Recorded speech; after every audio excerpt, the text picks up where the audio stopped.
In this video, I'm going to show you how you can easily download photos from iCloud to your iPhone.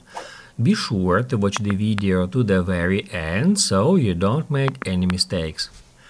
Let's get started, guys. I'm gonna show you all the process from the beginning, and first off, we need to head over to Settings. On Settings, at the very top, tap at Your Name. Then tap at iCloud, and then just under the apps using iCloud we can easily find photos. We need to get into Photos, and basically, guys, all we have to do in order to download photos from our iCloud to our iPhone is just turn on the option which is called Sync this iPhone. Just toggle on this button, like in my case, and it will automatically start syncing your photos gallery on an iPhone with your iCloud.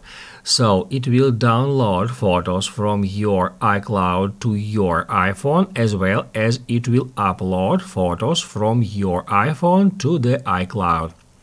Once the process is finished, you can easily head over to Photos, where at Recents you can easily find photos from your iCloud. If this video helped you out, don't forget to hit the like button.